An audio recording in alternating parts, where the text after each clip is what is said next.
Jimmy says, "Good morning, pilots and crawlers." He says, "My dad's got another project, always working on a truck or an airplane or an SCV system or something." He says, "But it's cool, because I get lots of love from my dad when he's finished working on his project." So here we go. I did a run yesterday with my awesome Axial SCX10II. There's the body, FPV system in there and whatnot. Anyway, I did a run with my SCX10II 55 Ford yesterday, demoing some 8 effective crawler driving techniques, in my opinion. And at the end of that, I was doing some donuts, as I often do somewhere in my videos, with this truck. Because ever since I started running around a 3S, you know, she crawls like a dream. And then she also, with the 3S, she can actually do a pretty good donut, too. So anyway, in the process of doing the donut, as you can hear quite clearly in the video, I sound like I broke a gear or something. You know, I was getting a kick, kick, kick, kick, kick type of a sound. And I searched everywhere for sticks. No sticks causing that sound. I looked even inside the ventilation holes on the motor. Ventilation hole on the motor, you can see a center screen there. I looked in there, couldn't find anything in there. I've had a bit of gravel go into that hole and get in between the teeth there. I think is that a cooling fan or is that a gear that's in the center of the motor? Well, it's out of focus, so who cares? Anyway, but nothing seemed to be in there obstructing it. And so now I've removed the front cover of the transmission system, basically. Okay, I've removed that. And so that shows me this. Alright, so this is the first part of what I'm checking out. Now, you'll see that... Alright, so I'm going to turn this. Can we see? We cannot see. Let's see if we can turn on the light. Oh, we got the light. Oh, fantastic. Now, I'm going to turn the wheels up front. And that's loose. The center dealio is loose, as you can see, but see, it still works. It still turns. See, there's nothing wrong with the big gear center screen. There's nothing wrong with the pinion gear. Pinion gear down there is fine. This is fine. Neither one is missing any teeth. They're both turning freely, and there's no noise right now. Okay, so that's interesting. Okay, so that tells me everything is good up front here. So the next thing I'll have to do is come back here and take that back part off and see if we got a bad gear there, which I suspect. And I had to take the body off. I didn't have to, but I removed the body because it's a real pain in the ass to work on the truck with the body on, as I've done before. So I removed the body. All I had to do was remove 2 screws. Let's turn the light off. All I had to do is remove 2 screws here and here that hold the body to the body chassis hinge situation. So I removed the body. That was first. And then, yeah, so I'll be right back after I get that back cover off and see what I find. And by the way, I've already ordered the gears from Amazon. Any gears that this truck needs, you can buy the full gear set on Amazon if you choose to. I would buy them at my local hobby shop if I could. But they carry them at Amazon, so I ordered that. That's coming today. And then I've already got some new pinion gears. If I can find where I put the pinion gears that I just had real handy. Real handy. Well, I'll show you. Oh, here they are. On the floor, naturally. Anyway, I got a full set of new pinion gears here. Different sizes. Oh yeah, they all fit the shaft size of the motor in this truck.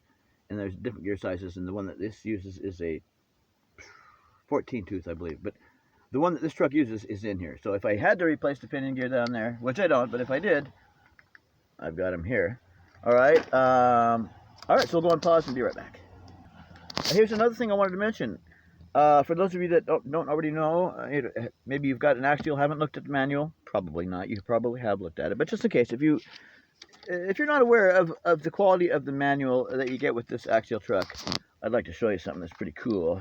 Okay, I want to try to spill all my stuff. All right, let's go down here. This is really cool what they put in this manual, and it's kind of hidden back. You got the regular manual in about 87 different languages, of course. And once you get past all that, see, we got German there, I think. I don't know. Look at that! Isn't that look? That's one word. That's one word. All right then. Anyway, just keep going, because we're gonna get to some really good stuff here. Some more generalized kind of stuff. Blah blah blah blah blah blah blah blah. Okay. Okay. Now here's all the different languages. Let's get through all the different languages. Skip. Okay, here we're getting to the good stuff. Here's some more. I think that's Spanish or Italian. I think that's Italian. Okay, grazie. Italiano. Okay, here we go. Here's some more. Here we go. Here's what I'm looking for. This is on page, the section I'm talking about begins on page 50 of the Axial Owner's Manual. First of all, you got this, parts reference. So it shows every single ding-dang part on the dang truck. It tells you what the part number is and what it is and everything. Everything. Look, here's, see, look at this.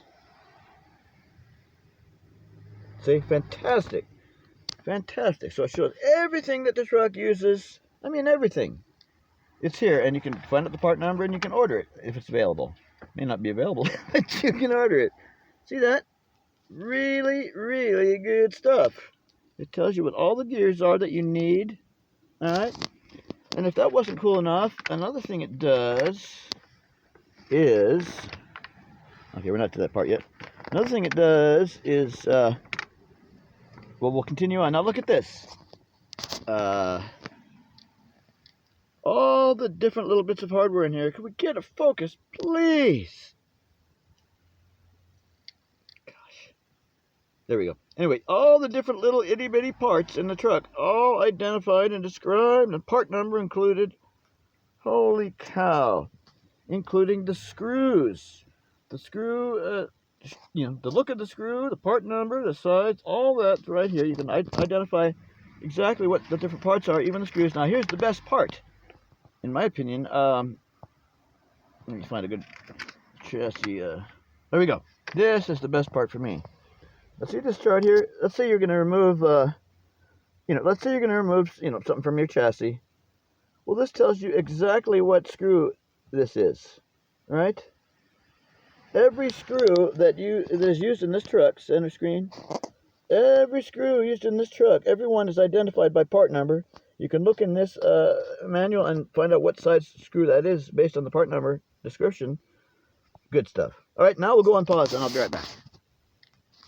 All right, folks, thanks for standing by for a second. All right, so what I did is I disconnected the motor from the truck, and the leads, here's the leads that go into the ESC, and I just pulled out the positive and the negative. You see there, positive and negative. And the motor is still attached to the transmission. I've not, removed the motor from the transmission, at least not yet. So I went ahead and removed the screws that you see there. Let's see, there, one there, yeah. And I laid them out in the same way as they go on the transmission. Okay, so now next thing is to do is to open this up and see what I find. See what I find now. Even though the motor and the wheels and the turn and the gears and everything are turning freely when the truck is not, activated, I reactivated the truck a minute ago to see if I still had that noise. Maybe something fell out, but I still have the noise. And I put my ear right up on the transmission, and it's definitely inside the transmission. So now I'm going to really carefully open this up because I don't want things to spill out. I gotta remember exactly how the gears go in here, so I can't have things spilling out, and that could be confusing. So let's figure out how to do this. Now, let's see. I think the best thing to do is to pick this up and set it like this. Something along the lines of, there we go. Let's see if I can lean this up against this little container that I'm using to hold my parts. All right, how about, all right, now things are going to be a little bit of a hassle. All right, so all we want to do here is come on. There we go. Let's put it like this. Is it going to stay like that? Yes! Yes, that's what I was after. Okay, here we go.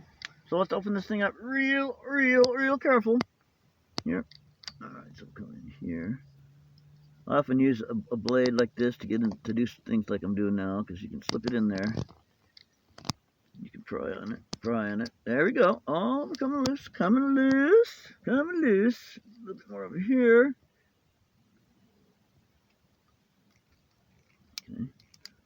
Okay.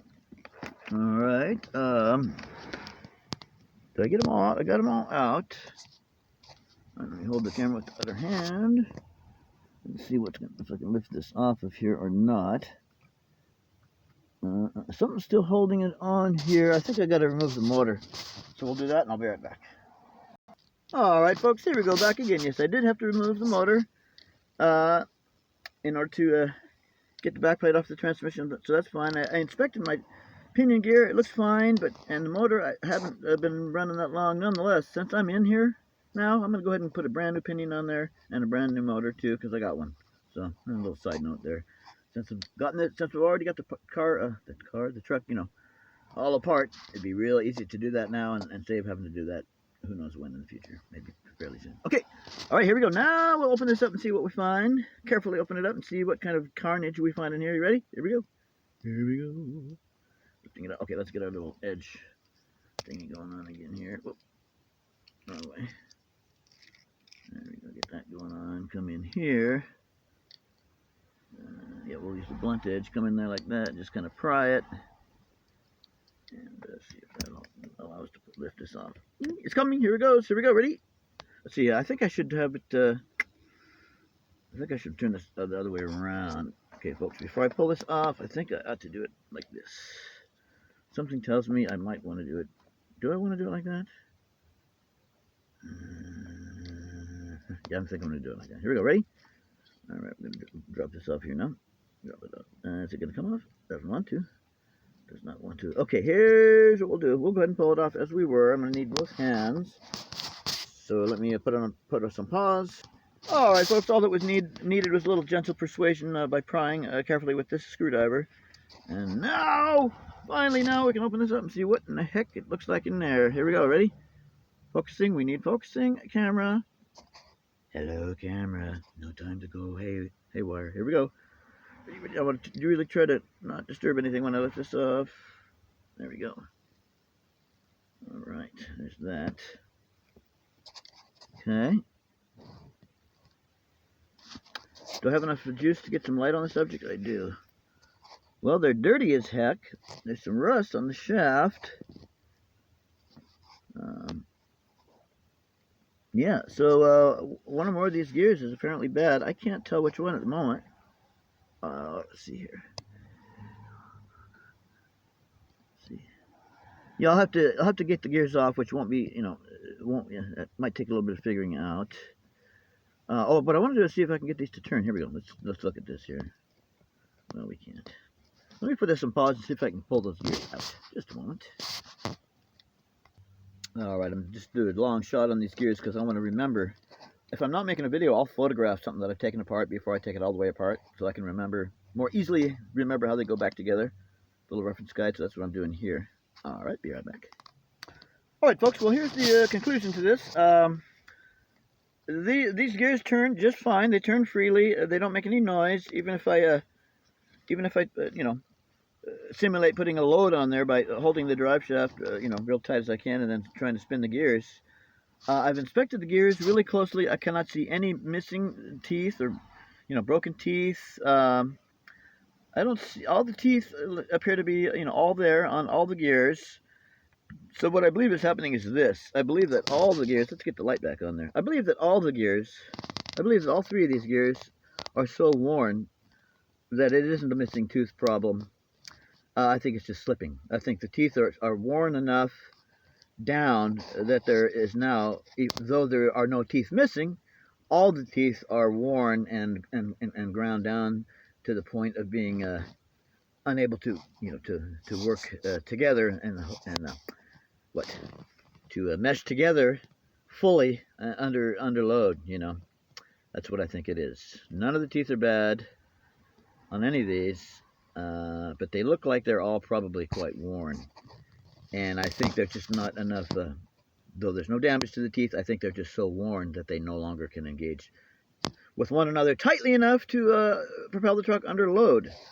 So what I'm going to do, and this video is just about over, what I'm going to go ahead and do, you know, next, after I finish the videos, I'm going to go ahead and take all the gears out, and then when my gear set comes today, I'm going to go ahead and replace all the gears on the transmission, every single one, and they're going to be metal gears, although these are metal gears, except for that one there's plastic. Yep, and that's what we're going to do. And we're going to replace the motor, and we're going to replace the pinion gear too. Pinion gear. So there you go. We're going to replace every gear on the transmission because they're coming today. Already got the pinion gear replacement for the motor. Already got the replacement motor for the motor. And after that, we ought to be ready to rock and roll. All right, thanks for watching. Thanks for subscribing. Thanks for commenting. Thanks for your awesome content for me to enjoy and all that good stuff. Thanks a lot. And I'm finding a lot of new content. Now, here's my personal philosophy. My personal philosophy is anyone who posts a video that I enjoy, I subscribe to them. That's my philosophy. I subscribe to them. So, not surprisingly, I'm subscribed to a lot of channels. And I watch every one of those channels, whether they have 3 subscribers or 3,000 subscribers. I watch, I support, I comment, and I enjoy. So, there you go. I don't even know why I brought that up. But, oh, it's at the end of my little thanking everybody for being in the hobby and being great. All right, thanks. Signing off. 5, 4, 3, 2, 1, 0.